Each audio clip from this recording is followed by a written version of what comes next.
हाँ जी, chapter start कर रहे हैं इलेक्ट्रोकेमिस्ट्री। ठीक है, और सबसे पहले इलेक्ट्रोकेमिस्ट्री के बारे में बता देता हूँ। तो it is the study of producing electricity using chemical reaction और causing chemical reaction using electrical energy। ठीक है, तो it is the study of या कन्वर्जन ऑफ एनर्जी, वो भी कह सकते हो, कन्वर्जन ऑफ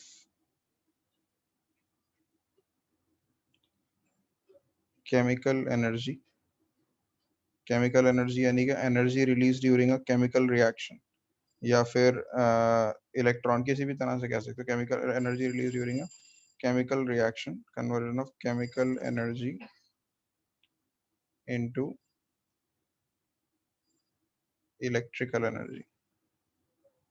तो एक केमिकल रिएक्शन करा के उसको इलेक्ट्रिकल एनर्जी प्रोड्यूस करना उससे, जो आपके सेल्स या बैटरीज के अंदर होता है, जो आपके फोन की बैटरी होती है, या फिर नॉर्मल जो सेल्स आते हैं आपके, ठीक है, जैसे ड्राई सेल कहते हैं, पेंसिल सेल जिन्हें कहते हैं, जो आपके क्लॉक्स में या टॉयज में डलते हैं, अलग अलग आपकी वॉचेस के अंदर डलते हैं, जो जिन्हें बटन सेल्स बोला जाता है, मर्क्यूरी सेल्स होते हैं एक्चुअली वो। ठीक है, तो इन सभी सेल्स के अंदर उस कुछ केमिकल्स होते हैं जो रिएक्ट करते हैं और वो उससे इलेक्ट्रिसिटी प्रोड्यूस करते हैं। तो वे here the chemical energy is being converted into electrical energy. और इसका ऑपोजिट भी होता है। ठीक है, और इलेक्ट्रिकल एनर्जी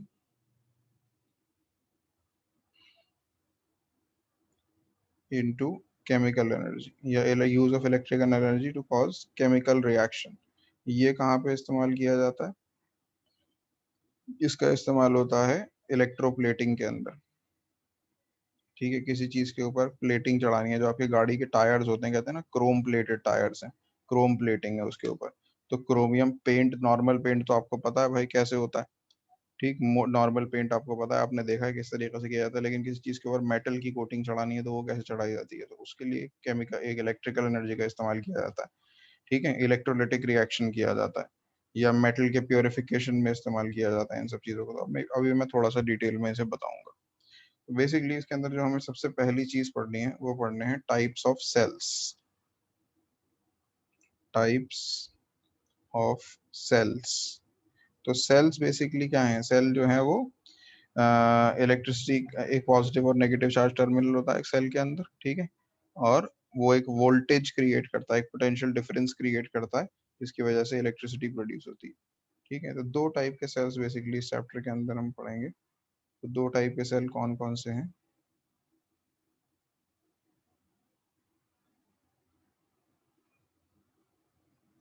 तो दो टाइप के सेल हैं, इलेक्ट्रोकेमिकल सेल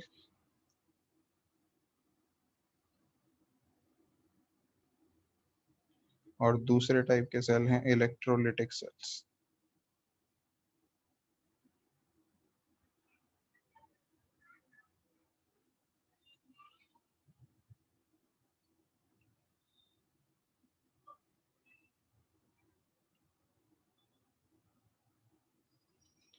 तो इलेक्ट्रोकेमिकल सेल के एग्जांपल्स में, जैसे आपके, चलो एग्जांपल में बाद में बताऊंगा, अभी सबसे पहला आइडेंटिफाइंग फीचर देखते ही आप कैसे पता लगा सकते हो कि कोई चीज के एक सेल इलेक्ट्रोकेमिकल सेल है या इलेक्ट्रोलिटिक सेल है, और दोनों क्या करते हैं वो भी बताता हूँ मैं अभी। तो अगर किसी भी सेल के अंदर आपको दो चेम्बर्स दिखाई देना, कैथोड और एनोड, अलग अलग चेम्बर्स के अंदर, ठीक है, तो वो सेल जो होती है, वो जो होती है वो इलेक्ट्रोलिटिक सेल, इलेक्ट्रोकेमिकल सेल होता है।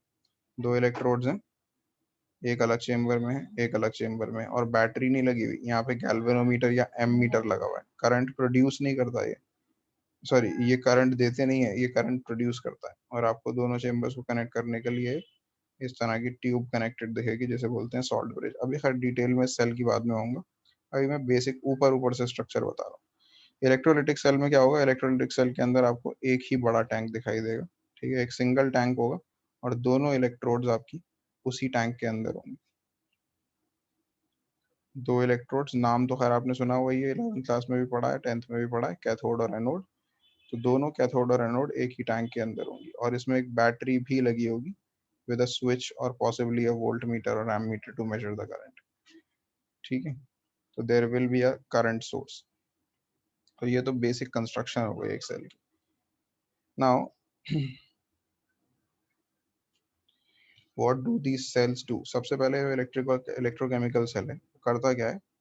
इट कन्वर्ट्स, सही इन्वर्टेड बार क्या है? क्या है, इलेक्ट्रोकेमिकल सेल। कहाँ पे इन्वर्टेड बार? ये सही जो है बार। इलेक्ट्रोकेमिकल सेल में ये जो है, यस सर। इसे सॉल्ट ब्रिज कहते हैं। बताऊंगा अभी, इसका फंक्शन बताऊंगा, पूरा एक्सप्लेन करूंगा अभी सेल आपको, टेंशन मत। इट कन्वर्ट्स, काम क्या करता है ये? Energy, energy released during a redox reaction. Redox reaction पढ़ा था लास्ट ईयर भी। क्या होते हैं ऐसे रिएक्शन जिसमें रिडक्शन और ऑक्सीडेशन साइमल्टेनियसली हो रहा है? Converts energy release during a redox reaction into electrical energy. एक रिडॉक्स रिएक्शन होता है, रिडक्शन एंड ऑक्सीडेशन होता है साइमल्टेनियसली, उसमें रिलीज होने वाली एनर्जी को इलेक्ट्रिकल एनर्जी में कन्वर्ट करता है। ठीक है। इलेक्ट्रोलिटिक सेल्स क्या होते हैं? तो इट कन्वर्ट्स या इट यूजेस इलेक्ट्रिकल एनर्जी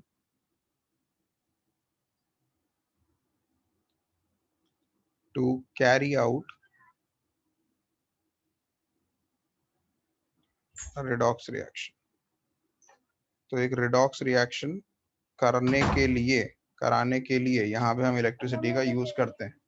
ठीक है। तो अब कैसे काम करते हैं दोनों सेल्स, ब्रीफली एक्सप्लेन करता हूँ मैं, और थोड़ी सी एक दो चीजें और लिख देता हूँ पहले, इससे पहले फिर एक्सप्लेन करूँगा।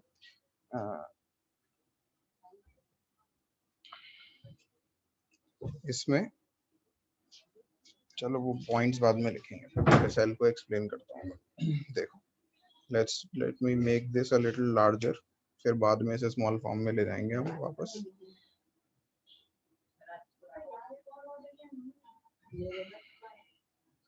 पहले अभी ये मिटा देता हूँ, पहले हम सेल को देखते हैं। देखिए, हमने इसके अंदर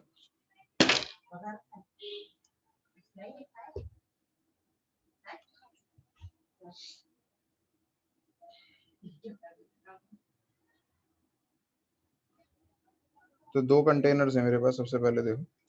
ठीक है, ये दो कंटेनर्स हैं, इन दोनों कंटेनर्स के अंदर अलग अलग इलेक्ट्रोड्स डिप हुई हुई हैं।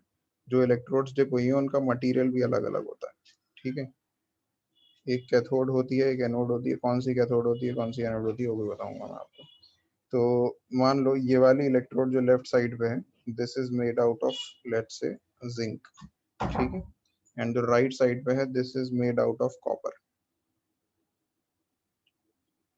तो एक रॉड जिंक की बनी हुई है, एक कॉपर की बनी हुई है। जो रॉड जिस सोल्यूशन में, जिंक की रॉड है, ठीक है, वो सोल्यूशन जिंक का ही सॉल्ट का एक्वा सोल्यूशन होगा। जिंक सॉल्ट का ही एक्वा सोल्यूशन होगा ये, जिसमें जिंक रॉड डिप कर रखी है आपने।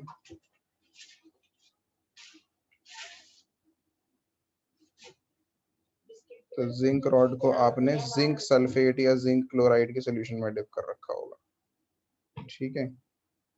यहाँ पर हमारा सोल्यूशन होगा, लेट्स से जिंक सल्फेट ले लेते हैं, ZnSO4 का एक्वा सोल्यूशन। ठीक है, ZnSO4 एक्वस। तो यानी इसमें जिंक के आयंस भी होंगे और सल्फेट के आयंस भी होंगे। सिमिलरली हमने कॉपर की इलेक्ट्रोड को डिप कर रखा है कॉपर के सोल्यूशन में। एक्चुअली मुझे कॉपर सोल्यूशन ब्लू बनाना चाहिए था, एनीवेज।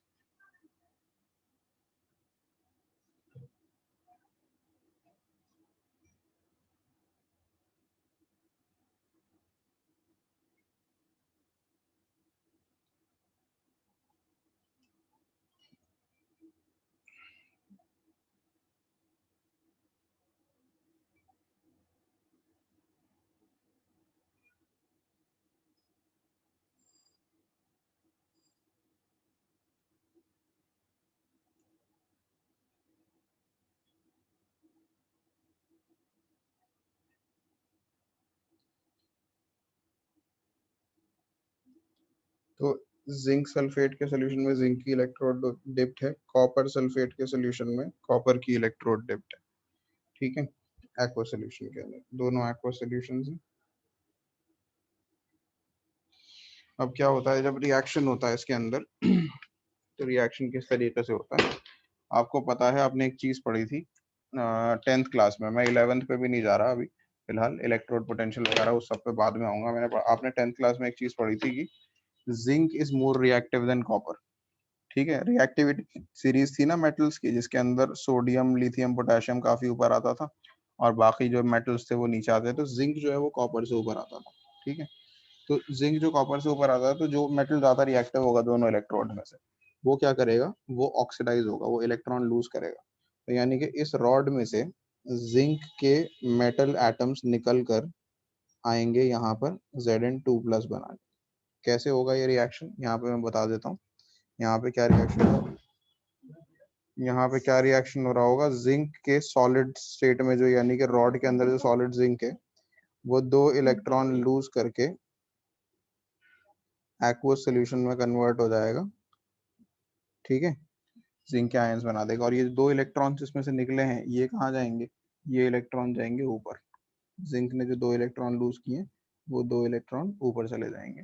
ठीक है, और वो ऐसे ट्रैवल करते हुए इधर की तरफ जाएंगे, वो 2 इलेक्ट्रॉन ऐसे ट्रैवल करते हुए यहाँ पर जाएंगे। ठीक है, अब ये 2 इलेक्ट्रॉन इधर जाकर क्या करेंगे, इस एक्वस सॉल्यूशन के अंदर कॉपर के आयंस होंगे Cu2+, राइट हैंड साइड पे, क्योंकि कॉपर सल्फेट का एक्वस सॉल्यूशन ले रखा है। तो वो कॉपर के आयंस इस रॉड के ऊपर चिपक जाएंगे। कैसे चिपकेंगे इस रॉड के ऊपर कॉपर के आयंस, ऐसे चिपकेंगे, ऊपर से 2 इलेक्ट्रॉन आ रहे हैं जो जिंक ने लूज करें, उन 2 इलेक्ट्रॉन्स को वो गेन करके न्यूट्रल कॉपर बना देंगे। सर दोनों इलेक्ट्रोपॉजिटिव हो सकते हैं या? दोनों इलेक्ट्रो पॉजिटिव हो सकते हैं, मतलब क्या है इस बात का कि दोनों इलेक्ट्रो पॉजिटिव हो सकते हैं, कि दोनों इलेक्ट्रॉन लूज कर सकते हैं। Yes sir. नहीं, दोनों वो इलेक्ट्रॉन लूज गेन कर करेंगे तो फिर सकते हैं। नहीं, दोनों एक तो देखो, एक मेटल, कोई भी 2 अलग अलग मेटल लोगे तो दोनों की रिएक्टिविटी, अगर तुम ये कहना चाह रहे हो कि मैं दोनों साइड पे सेम मेटल ले लूं, तो फिर रिएक्शन होगा ही नहीं, सेल काम ही नहीं करेगा। अगर तुम कोई से भी 2 अलग अलग मेटल लोगे तो उनकी रिएक्टिविटी अलग अलग होगी ही, और अगर अलग अलग होगी तो एक गेन और एक लूज करेगा ही करेगा। ऐसा हो ही नहीं सकता कि दोनों लूज करें या दोनों गेन करें। अगर आप सेम मेटल लोगे तो सेल ही काम नहीं करेगा, अलग मेटल लोगे तो और गेन लूज करेंगे। अब कितना स्पीड से गेन लूज करेंगे उसी हिसाब से सेल का पोटेंशियल होता है। आपको पता है ना, कुछ सेल्स का वोल्टेज ज्यादा होता है, कुछ का कम होता है। तो वो इसी पे डिपेंड करेगा कि ये जो दोनों मेटल्स हैं, इनमें लूज और गेन करने की टेंडेंसी कितनी ज्यादा और कम, यानी डिफरेंस कितना है। जैसे जिंक कितनी आसानी से इलेक्ट्रॉन लूज कर पा रहा है और कॉपर कितनी आसानी से गेन कर पा रहा है। समझ में आ रही है, जितनी रिएक्टिविटी डिफरेंस का मेटल लूंगा उतनी ही तेजी से ये प्रोसेस होगा और उतनी ज्यादा इलेक्ट्रिसिटी प्रोड्यूस होगी। समझ में आई बात। Yes sir. ठीक है, तो अभी आपने ये देखा, एक साइड पे इलेक्ट्रॉन लूज हो रहे हैं, एक साइड पे इलेक्ट्रॉन गेन हो रहे हैं। तो जो रॉड इलेक्ट्रॉन लूज करती है उसे हम बोलते हैं एनोड, और जो इलेक्ट्रॉन गेन करती है उसे हम बोलते हैं कैथोड। ठीक है, जिस साइड पे इलेक्ट्रॉन लूज हो रहे हैं उस प्रोसेस को बोला जाता है ऑक्सीडेशन। तो ये basically oxidation oxidation half cell कहलाता है, ऑक्सीडेशन हाफ सेल। और यहाँ पे हो रहा है रिडक्शन, तो इसको बोलते हैं रिडक्शन हाफ सेल। तो 2 सेल होते हैं, 2 हाफ होते हैं सेल के, एक ऑक्सीडेशन हाफ और एक रिडक्शन हाफ। लेकिन अब इसमें जरा ध्यान से देखोगे तो ये रिएक्शन क्या, एक आपको पता है इलेक्ट्रिसिटी को कंडक्ट कराने के लिए, अभी इसे मिटा देता हूँ फिलहाल में, इलेक्ट्रिसिटी कंडक्ट कराने के लिए आपने 10th क्लास में सर्किट डायग्राम बनाए थे। तो सर्किट डायग्राम में आपने देखा था कि इलेक्ट्रिसिटी कंडक्ट करने के लिए सर्किट का कंप्लीट होना बहुत जरूरी है। अगर यहाँ एक बल्ब लगा हुआ है मान लो, यहाँ हम एम मीटर लगा देते हैं, यहाँ स्विच लगा देते हैं, एनीवेज, तो अगर इलेक्ट्रॉन, मैंने क्या बताया था इसके अंदर, आपने क्या पढ़ा था कि इलेक्ट्रॉन्स जब फ्लो करना शुरू करते हैं, नेगेटिव से पॉजिटिव जाते हैं, करंट पॉजिटिव से नेगेटिव जाता है, लेकिन इलेक्ट्रॉन तो नेगेटिव से पॉजिटिव जाते हैं। जब तक वो इलेक्ट्रॉन घूम के वापस नहीं आएगा तब तक करंट फ्लो नहीं करेगा। अगर मैं इस वायर को कहीं से भी बीच में से काट दूं, मैं कहीं भी बीच में यहाँ कट लगा देता हूँ, तो क्या ये सर्किट कंप्लीट होगा, नहीं होगा। ठीक है, तो इलेक्ट्रिसिटी कंडक्ट नहीं होगी। तो अब अगर हमारी इस स्टोरी के अंदर तुम देखो, इलेक्ट्रॉन जिंक से यहाँ से लूज हुए, ये इधर गए, ठीक है, फिर इधर गए और कॉपर ने उन्हें गेन कर लिया। तो क्या सर्किट कंप्लीट हो गया है, कोई बता सकता है सर्किट कंप्लीट हुआ है कि नहीं हुआ है। जिंक ने लूज किया, कॉपर ने गेन कर लिया, हुआ कि नहीं हुआ, नो सर। नहीं हुआ ना सर्किट कंप्लीट। सर्किट कंप्लीट होने का मतलब क्या सर है कि इलेक्ट्रॉन घूम के वापस आने चाहिए थे। अब लेकिन इलेक्ट्रॉन घूम के कहाँ से वापस आएंगे, इलेक्ट्रॉन्स को तो कॉपर ने गेन कर लिया। तो इलेक्ट्रॉन्स के वापस आने की जगह कुछ और चीज वापस आती है। वो चीज क्या होती है? वो चीज होती है आयंस। ठीक है, और वो किसके थ्रू वापस आते हैं? जो यहाँ पे एक यू शेप की ट्यूब होती है, जिसको हम कहते हैं सॉल्ट ब्रिज, जो इन दो सॉल्यूशंस को कनेक्ट करती है। ठीक है, तो यू शेप की जो ट्यूब है, ये ग्लास की ट्यूब सर बनेगी। हॉलो हाँ, क्या बोल रहे हो? हॉलो होती है। हाँ, हॉलो ट्यूब होती है। ठीक है, और ये ग्लास की बनाई जाती है, और इसके अंदर क्या भरा जाता है? इसके अंदर एक सिलिका जेल भरा जाता है with some electrolyte, potassium chloride या सोडियम क्लोराइड, एक सॉल्ट भर दिया जाता है इसके अंदर। ठीक है, आयंस वाला सॉल्ट, और वो सिलिका जेल के अंदर फ्रीज करके भरा जाता है ताकि वो जमा रहे इसके अंदर, वरना अगर कुछ पानी लिक्विड भरेंगे तो वो गिर जाएगा ना दोनों के अंदर। इस साइड से भी गिर जाएगा, इस साइड से भी गिर जाएगा, हम ये चाहते नहीं है। तो हम किसी जेल के अंदर, सेमी सॉलिड जेल के अंदर सॉल्ट को भर देते हैं। ठीक है, तो ये सॉल्ट ब्रिज बना देते हैं। अब सॉल्ट ब्रिज किस तरीके से हेल्प करता है सर्किट को कंप्लीट करने में? मैंने कहा ना क्यों लगा रहा है, सर्किट कंप्लीट करने के लिए लगा रहा है। तो सर्किट कंप्लीट करने में सॉल्ट ब्रिज किस तरीके से हेल्प करता है? देखो, राइट साइड पे देखो जरा, राइट साइड पे कॉपर के आयंस जब ये रॉड पे चिपक जाएंगे, जब ये कॉपर के आयंस रॉड पे चिपक जाएंगे, इस सोल्यूशन के अंदर जितने कॉपर थे उतने ही सल्फेट थे ना। कॉपर सल्फेट था CuSO4 Cu2 plus SO4 2 minus. अगर 100 कॉपर आयंस थे तो 100 सल्फेट आयंस। अब इस 100 में से मान लो 50 जो है ये चिपक गया रॉड के ऊपर, 50 भी नहीं, चलो 10 चिपक गए। तो अब एक्स्ट्रा 10 सल्फेट बचेंगे ना, क्योंकि 100 के लिए 100 सल्फेट होने चाहिए थे। तो वो एक्स्ट्रा 10 सल्फेट क्या करेंगे? वो एक्स्ट्रा 10 सल्फेट आयन ही इस सॉल्ट ब्रिज के थ्रू होते हुए यहाँ से यहाँ पर चले जाएंगे। ठीक है, आई बात समझ में? लेफ्ट साइड से राइट साइड पे चले जाएंगे एक्स्ट्रा कॉपर आयंस। या फिर कॉपर आयंस नहीं भी जाएं तो क्या होता है, इस सॉल्ट ब्रिज के अंदर, मान लो इस सॉल्ट ब्रिज के अंदर आपने पोटेशियम क्लोराइड भर रखा है, तो K प्लस और Cl माइनस है इसमें। अब राइट साइड पे जब कॉपर इलेक्ट्रॉन, जो पॉजिटिवली चार्ज कॉपर था, वो डिपॉजिट हो गया कैथोड के ऊपर। ठीक है, पॉजिटिवली चार्ज कॉपर डिपॉजिट हो गया कैथोड के ऊपर, तो यहाँ पे पॉजिटिव चार्ज की कमी हो गई है ना। तो उस पॉजिटिव चार्ज की कमी को पूरा करने के लिए इस सॉल्ट ब्रिज में से थोड़े से पोटेशियम आयंस इसके अंदर रिलीज हो जाएंगे। ठीक है, थोड़े से पोटेशियम आयंस इसके अंदर रिलीज हो जाएंगे ताकि चार्ज का बैलेंस मेंटेन रहे। या फिर वही जो मैंने पहले बताया, सल्फेट आयंस इधर की तरफ ट्रांसफर हो जाएंगे, यहाँ से यहाँ की तरफ ट्रांसफर हो जाएंगे। तो आई होप ये समझ में आई बात, सॉल्ट ब्रिज कैसे सर्किट कंप्लीट करने में हेल्प करता है। तो सॉल्ट ब्रिज हेल्प्स इन ये completing the half circuit. Cell क्या है? क्या? Oxidation half cell. क्या चीज? क्या दोबारा बताओ। ऑक्सीडेशन हाफ सेल समझ में नहीं आया। हाफ सेल का मतलब है कि इस साइड पे क्या हो रहा है, देखो इस साइड पे जिंक के आयंस Zn2 प्लस में कन्वर्ट हो रहे हैं। ऑक्सीडेशन का मतलब क्या होता है? Loss of electron. तो ये इलेक्ट्रॉन लूज कर रहा है या नहीं कर रहा है? इसीलिए इसको ऑक्सीडेशन हाफ सेल बोलते हैं। राइट साइड पे देखोगे, अगर तुम राइट साइड के ऊपर कॉपर आयंस जो है वो डिपॉजिट होके कॉपर 2 उसमें सॉलिड कॉपर में कन्वर्ट हो रहे हैं। तो जब इलेक्ट्रॉन गेन होता है तो रिडक्शन हो रहा होता है। तो ये जो प्रोसेस दिख रहा है ये रिडक्शन हो रहा है, ये जो प्रोसेस दिख रहा है ये ऑक्सीडेशन हो रहा है। इसीलिए इनको ऑक्सीडेशन हाफ सेल और रिडक्शन हाफ सेल बोलते हैं। अब आई बात समझ में? नहीं आई अभी भी? सर सीधे भी तो बोल सकते हैं ऑक्सीडेशन। क्या बोल सकते हैं? ऑक्सीडेशन हो रहा है और रिडक्शन हो रहा हाँ, तो ऑक्सीडेशन रिडक्शन हो रहा है, सेल के दो पार्ट है ना, सेल के दो पार्ट हैं, इसीलिए उन्हें ऑक्सीडेशन, मैं तो इसको रिएक्शन को थोड़ी बोल रहा हूँ ऑक्सीडेशन हाफ सेल। मैं इस सेल का जो ये लेफ्ट पार्ट है इसे ऑक्सीडेशन हाफ सेल बोलता हूँ, जो राइट पार्ट है इसको रिडक्शन हाफ सेल बोलते हैं। रिएक्शन को तो ऑक्सीडेशन रिडक्शन ही बोलते हैं, इनको थोड़ी बोलेंगे oxidation half cell reduction half cell. ये तो रिएक्शंस ही हैं, इनको ऑक्सीडेशन रिडक्शन ही बोलते हैं। हाँ, ठीक है। तो सॉल्ट ब्रिज से समझ में आ गया हमारा? सर है। Yes, sir. हाँ जी। सर जो Zn2 प्लस है उस साइड क्लोरीन के आयन आएंगे ना? हाँ, उस साइड सिमिलरली क्लोराइड के आयन आएंगे, क्योंकि एक्स्ट्रा Zn2 प्लस रिलीज हो रहा है, तो उसे बैलेंस करने के लिए यहाँ से क्लोराइड आ जाएंगे, नेगेटिव क्लोराइड। या फिर जो अगर इधर की तरफ से सल्फेट ट्रांसफर हो गए तो वो सल्फेट भी हेल्प कर देंगे बैलेंस करने में। इसमें एक्स्ट्रा जिंक आ रहा है ना राइट हैंड साइड में, इस एक्स्ट्रा जिंक को बैलेंस करने के लिए राइट हैंड साइड में से क्या चीज, सल्फेट के आयन्स आ जाएंगे यहाँ पे। या सल्फेट के आयन्स नहीं आएंगे तो सॉल्ट ब्रिज में से थोड़े से क्लोराइड रिलीज हो जाएंगे, वो बैलेंस कर देंगे। ठीक है साहिल, समझ में आ गया? Yes sir. तो सॉल्ट ब्रिज जो है वो सर्किट कंप्लीट करने में हेल्प करता है। ठीक है, अब सर्किट कंप्लीट हो गया तो अब बाहर की तरफ जो ये इलेक्ट्रॉन फ्लो कर रहे थे बेसिकली ये, तो अब ये इजीली फ्लो कर सकते हैं। तो सेल के बाहर इलेक्ट्रॉन फ्लो करते हैं, सेल के अंदर आयंस फ्लो करते हैं। हमें तो बेसिकली चार्ज के फ्लो करने से मतलब है ना, ठीक है, हमें मतलब है किससे, चार्ज के फ्लो करने से। जरूरी नहीं है वो चार्ज इलेक्ट्रॉन की फॉर्म में हो, बाहर की तरफ इलेक्ट्रॉन की फॉर्म में फ्लो कर रहा है, अंदर की तरफ आयंस की फॉर्म में फ्लो कर रहा है, बस चार्ज फ्लो करना चाहिए। आई बात समझ में? तो सर्किट कंप्लीट हो गया और इसीलिए इलेक्ट्रिसिटी कंडक्ट हो जाएगी। तो ये था आपका इलेक्ट्रोकेमिकल सेल। हम आज समझ में आ गया? Yes sir. तहूरा आपको आ गया समझ में? Yes, sir.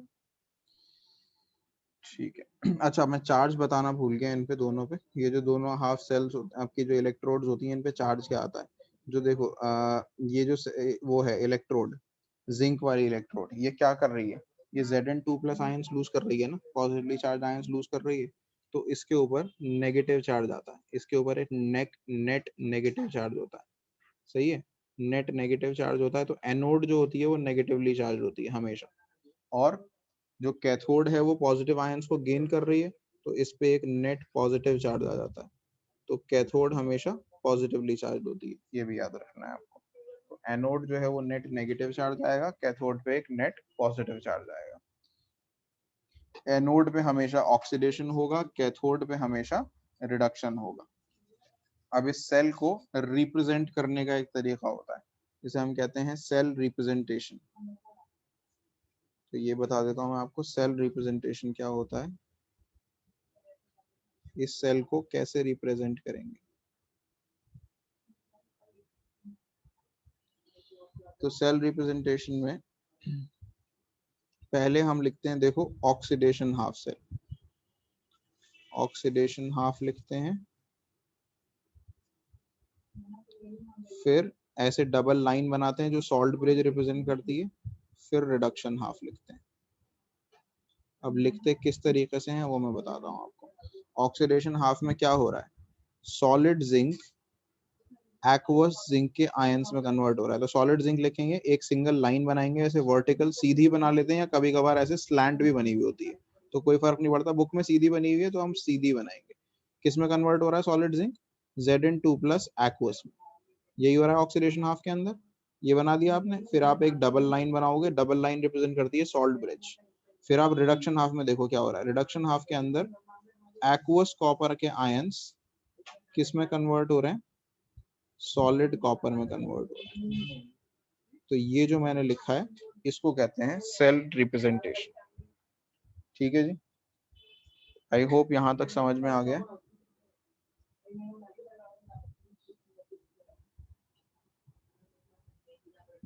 अब मैं इस सेल को थोड़ा सा बाद में समझाऊंगा,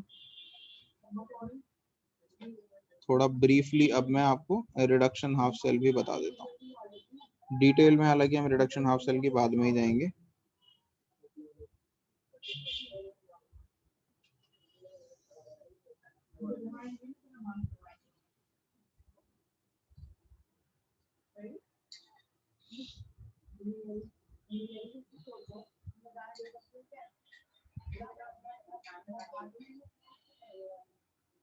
तो इसमें ये चीज याद रखना, दो तीन चीज इसमें याद रखनी है important.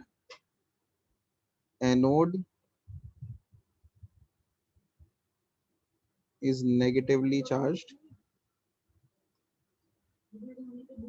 and it has the oxidation half cell.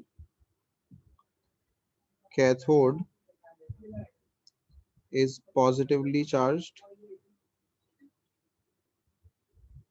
and it has a reduction half cell.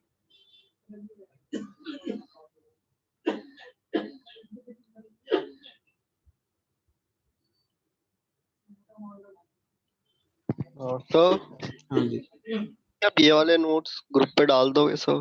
हाँ हाँ बस आज की क्लास, हाँ हाँ हाँ ठीक है।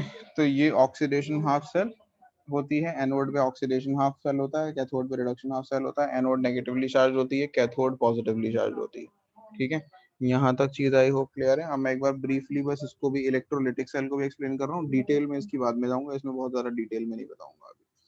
तो इलेक्ट्रोलिटिक सेल्स के अंदर क्या होता है इसको जरा देखते हैं। तो पहली बात तो इसमें सिंगल कंटेनर होता है और दोनों इलेक्ट्रोड उसी कंटेनर के अंदर होते हैं, एक ही कंटेनर के अंदर दोनों इलेक्ट्रोड होते हैं, ठीक है।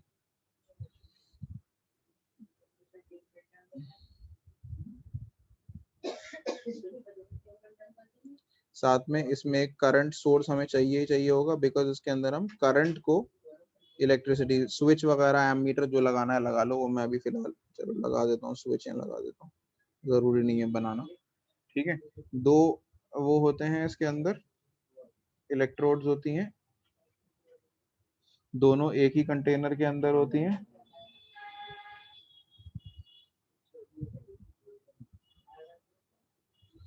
इलेक्ट्रोड जो है वो सेम मटेरियल की भी बनी हो सकती है, दोनों डिफरेंट की भी हो सकती है, कोई उससे फर्क नहीं पड़ता। दोनों मटेरियल इसमें ना कई टाइप के वेरिएशंस होते हैं कि इलेक्ट्रोड्स कितने टाइप की होंगी, और सोल्यूशन भी कई टाइप के हो सकते हैं। सोल्यूशन इसमें एक्वस भी हो सकता है और मोल्टन भी हो सकता है।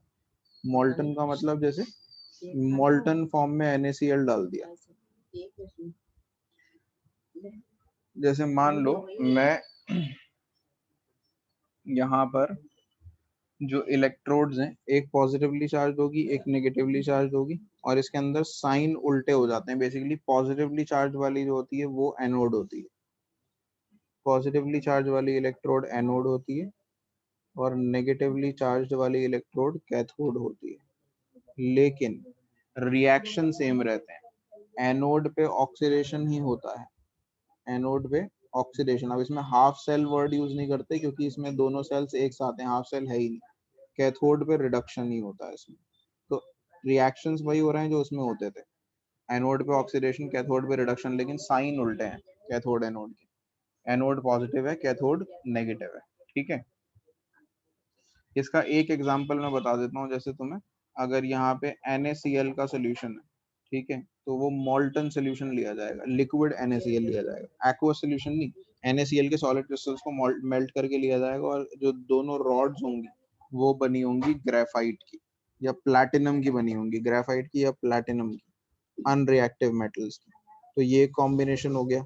दूसरा कॉम्बिनेशन क्या हो सकता है, मैं यहाँ पर एक जिंक की ले लूँ, ये कॉपर की इलेक्ट्रोड ले लूँ, और सोल्यूशन जो है मैं यहाँ पर जिंक सल्फेट का लूंगा या जिंक क्लोराइड का लूंगा, ZnCl2 का, ठीक है। वो क्यों लूंगा वो सब चीजें ना अभी इसके जब डिटेल में जाएंगे तब करेंगे। तो फिलहाल कॉम्बिनेशंस क्या क्या हो सकते हैं वो मैं बता देता हूँ आपको। ये पॉसिबल कॉम्बिनेशन हो सकते हैं इसमें हो सकता है inert electrodes.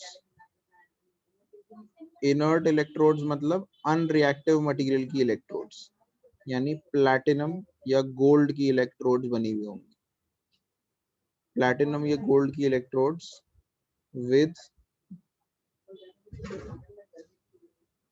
aqueous electrolyte, with aqueous electrolyte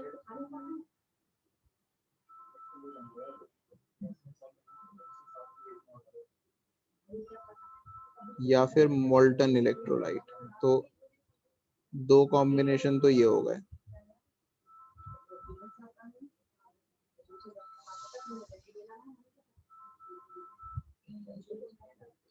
तो हम इनर्ट इलेक्ट्रोड यानी प्लैटिनम या गोल्ड की इलेक्ट्रोड बनी हुई है, और उनको या तो एक्वस सोल्यूशन में डालें इलेक्ट्रोलाइट के, या मोल्टन इलेक्ट्रोलाइट में डालें, दोनों ही केस के अंदर अलग अलग रिएक्शंस होंगे। या फिर हम रिएक्टिव इलेक्ट्रोड्स ले लें, या रिएक्टिव या एक्टिव भी बोल सकते हैं, एक्टिव इलेक्ट्रोड्स। तो एक्टिव इलेक्ट्रोड्स का मतलब किसी भी रिएक्टिव मेटल की इलेक्ट्रोड बनी हुई है, एनीथिंग, जिंक, कॉपर, ठीक है, सिल्वर, और क्या ले सकते हैं यहाँ पे, मैग्नीशियम, व्हाटएवर, किसी भी मेटल की इलेक्ट्रोड बनी हुई है एटसेट्रा। किसी भी मेटल की इलेक्ट्रोड है और उसको किसी के साथ भी लो, मोल्टन या एक्वस, डजंट मैटर, इसमें सेम केस होगा। मॉल्टन या एक्वस इलेक्ट्रोलाइट। तो ऊपर वाले में अगर इनर्ट इलेक्ट्रोड है तो आप मॉल्टन के साथ लोगे तो अलग रिएक्शन होगा, एक्वस इलेक्ट्रोलाइट के साथ लोगे तो अलग रिएक्शन होगा। एक्टिव इलेक्ट्रोड्स को आप चाहे मॉल्टन इलेक्ट्रोलाइट के साथ लो या एक्वस इलेक्ट्रोलाइट के साथ लो, कोई फर्क नहीं पड़ता, सेम टाइप के रिएक्शंस होते हैं। ठीक है, तो ये एक बेसिक आइडिया था। अब ये सब अभी ऑब्वियसली ऊपर से आपको बहुत अजीब सा लग रहा होगा सुनने में, क्योंकि ये अभी इसमें कुछ ये एक्सप्लेन नहीं किया मैंने, तो वो मैं बाद में जब इस टॉपिक को पढ़ाऊंगा तो करूंगा, क्योंकि इसमें बहुत ज्यादा फिर बचेगा ही नहीं कुछ अगर अप्लाई करूंगा। इलेक्ट्रोकेमिकल सेल को पहले पढ़ेंगे इस चैप्टर में डिटेल में, फिर हम इलेक्ट्रोलिटिक सेल के ऊपर आएंगे। ठीक है, तो आई होप यहाँ तक क्लियर है। अगर किसी को कोई डाउट है तो पूछ लो।